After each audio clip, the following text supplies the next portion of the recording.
Hi guys! Happy Sunday! Kakadating lang namin. Galing tayo sa simba. Kahapon guys ay maghapon tayong wala dito dahil sa ating parental duty para kay ate. Meron siyang competition kahapon guys na tumagal ng almost 10 hours. But matagumpay naman dahil nag-uwi ang kanilang team ng silver trophy. Medyo nakalimutan na nating magdilig guys. So, nito tayo ngayon sa ating front lawn. Sobrang natuyo na ang ating mga pananim guys. Sobra tayong na-busy. At saka nagkaroon nga tayo ng migraine. So, ang migraine attack natin ay tumagal ng 5 days. Kaya hindi na rin ako nakapagdilig. Tingnan nyo naman ang ating mga bulaklak. Sobrang natuyo na. Even ang ating tomatoes.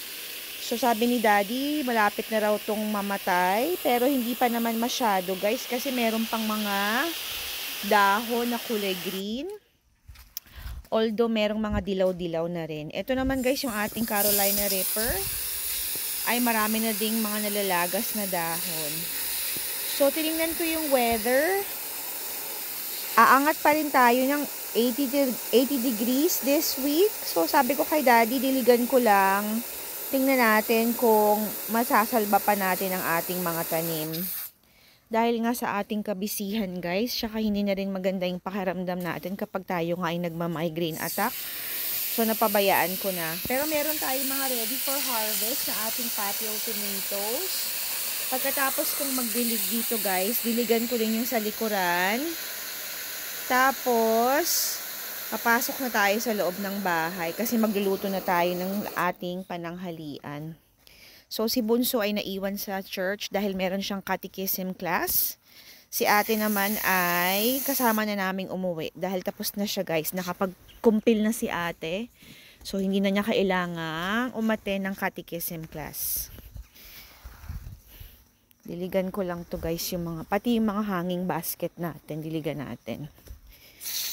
So, next week guys ay papasok na ang autumn. September 22 ang ating fall season magsisimula na. Parang gusto ko na ring mag-decorate ng ng ating fall decor. Yung ating mga tawag dito autumn decoration. Pero tingnan natin kung magagawa pa natin yan. Dahil bukas meron na tayong trabaho. Kaya magdilig muna tayo bago ang lahat. Okay guys, dito na tayo sa tagiliran. Wala na tayong mga tanim dito guys maliban sa eggplant. Talagang sobrang tuyong-tuyo na yung lupa guys. Pero meron pa rin tayong, I think 6 na piraso pa tong eggplant natin dito. So diligan ko lang. Talaga kasi guys malamig na. So pag malamig guys tapos biglang init, hindi yan gusto ng ating mga tanim. Kailangan kasi consistently na yung panahon natin ay mainit para maganda yung tubo ng ating mga tanim. Pero kasi guys sa umaga bumababa na ng 50 degrees. Tapos sa bandang hapon pa tayo umaakyat ng 80s. So, yung mga halaman guys, ay nasa-shock din syempre yan. Mahihirapan din silang mag-adjust. So, ayan. Meron pa tayong mga, like I said, 5 piraso pa ito na eggplant. Diligan ko lang. Ito namang ating mga hot pepper guys. Wala na yata itong bunga. Konti na lang. So, ang gagawin natin dito guys, ay i-harvest na natin. Tapos yung mga nito guys, yung mga dahon, iti-freeze ko na siya. Lalagay na natin yan sa individual freezer bag. Para pag tayo ay nagtinola ulit, ay meron tayong magagamit. Alam nyo ba guys, sa mga nagtitinola, iba talaga yung lasa kapag nilagyan mo ng dahon ng sili. Tingnan nyo to guys, meron pa tayong ilang pirasong dito. Na green beans, ayan guys, tingnan niyo. Kasi nga yung guys, yung mga buto nito, basta ko nilang pinagtutusok kung saan merong ekstrang space sa ating garden, tinutusukan natin ng green beans. So ito guys ay meron tayong green beans dito. Punta naman tayo sa likuran guys. Tingnan nyo guys ang ating mga nagsihulugang mga dahon. So ito ay napabayaan na talaga natin. Mahirap talaga guys ang mag-garden kapag hindi mo yan naasikaso ay mamamatay ang inyong mga pananim. Parang nakikita ko guys may mga na tayo. Marami tayong kamatis na pwedeng i-harvest. Diligan na natin at i-harvest. Tapos, tayo ay pumunta na sa loob para makapagluto ng ating lunch. Tingnan nyo naman to guys, oh. Napakadumi. Ayan guys, tingnan nyo. Ready na yan kasi namulan na.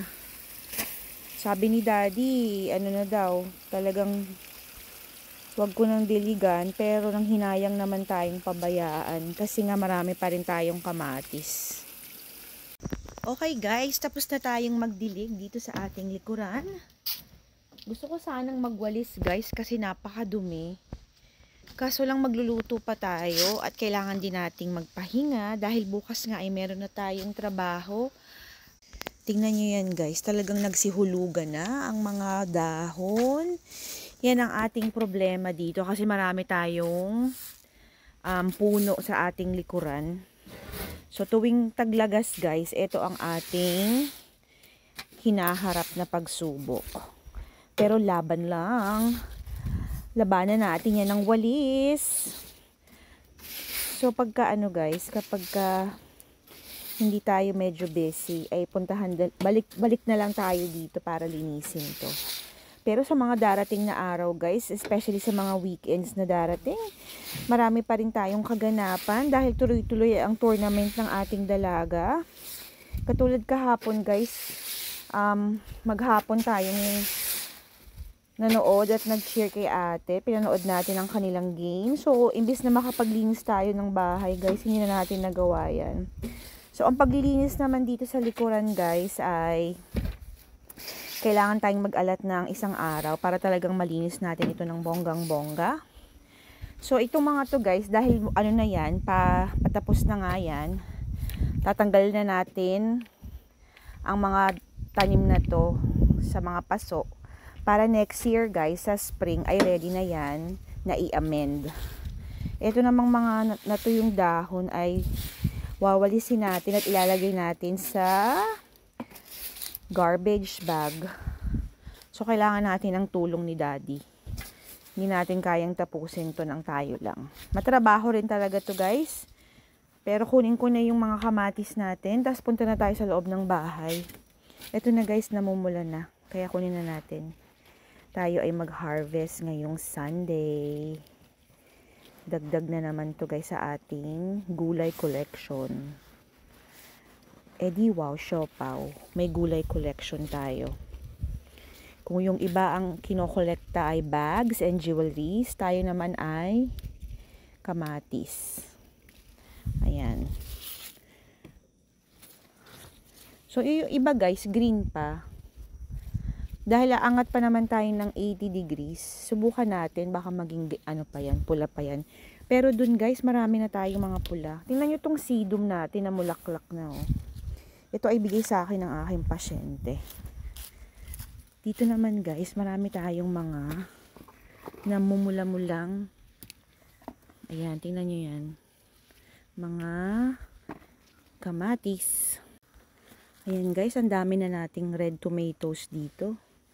Nagdilig tayo sa harapan, 'di ba? May mga patio tomatoes na rin doon na ready i-harvest. Etong mga to guys, kunin na natin kahit hindi pa siya sobrang pulang-pula. Kasi guys, pag namulan naman, lalambot. Meron na ngang nahulog doon guys. Nakita nyo ba yun? Ayan. So wala tayong dalang container. Kaya ginamit ko na lang muna ang frisbee ng aking anak. Ito marami pa tayo guys na mga green oh. So ayan pa. Marami pa rin tayong kamatis.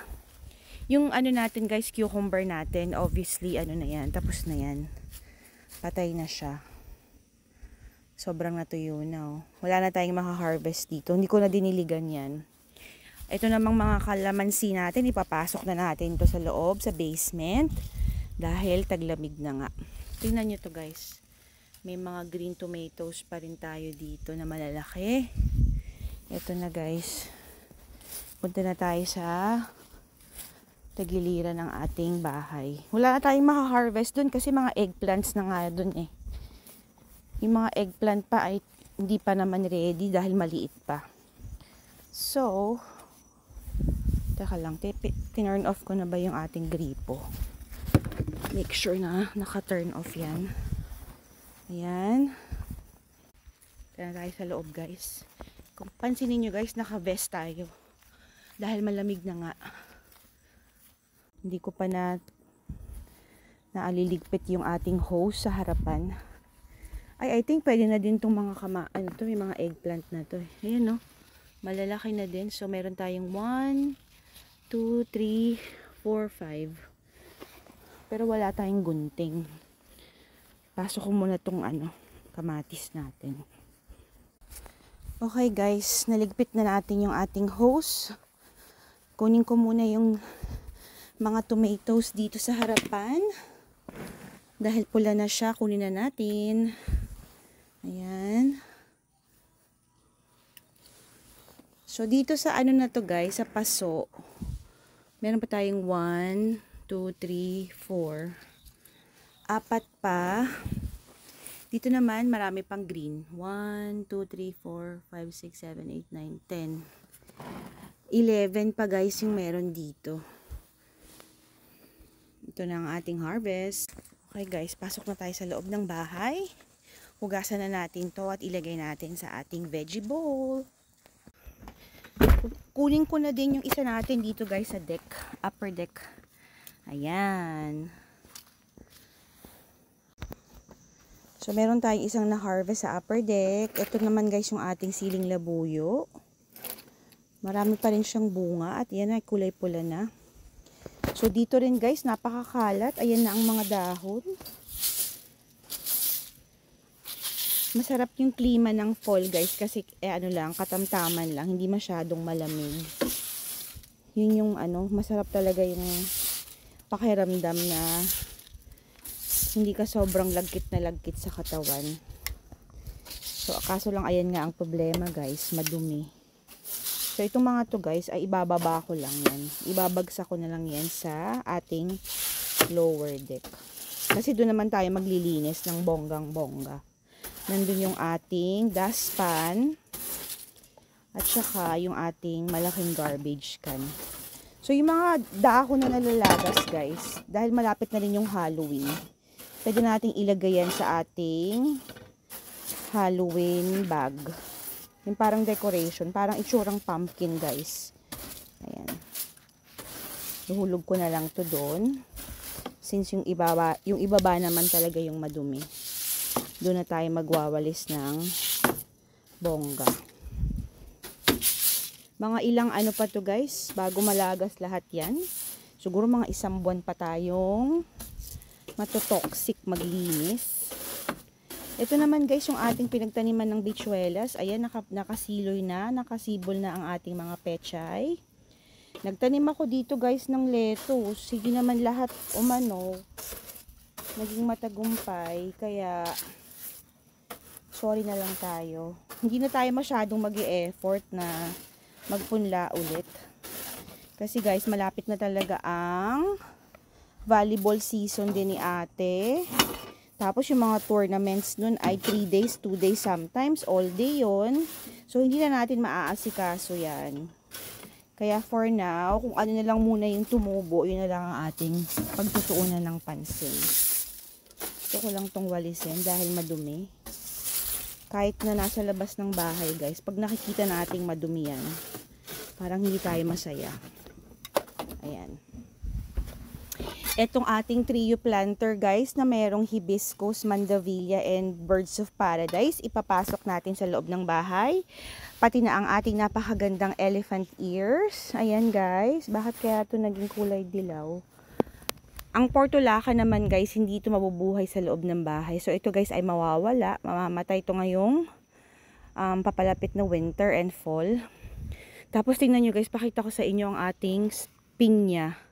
So nabuhay siya oh, tinusok natin yung pinagtabasan. Okay guys, eto lang ang ating harvest for today. Ngayong linggo, meron pa tayong napakaraming kamatis dito. Itong isang pinakamalaki ay nag-ano na to guys, lumambot na ng sobra. So, i-freeze na natin yan. Tingnan nyo kung gaano kadami yung tomatoes natin. Ayan. So, sa mga nagme-message dyan na kung pwede ba silang manghingi, kung wala lang kayo sa Pilipinas, guys, ay pwede. Pwede lang kayong pumita sa ating hardin. Tingnan nyo yan, guys.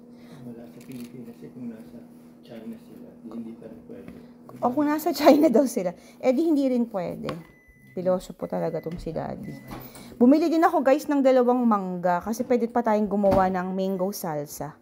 Although wala na akong bell pepper, pero meron tayong napakaraming kamatis at meron pa rin tayong 2 cucumber. So, naubos ko na yung ating mango salad.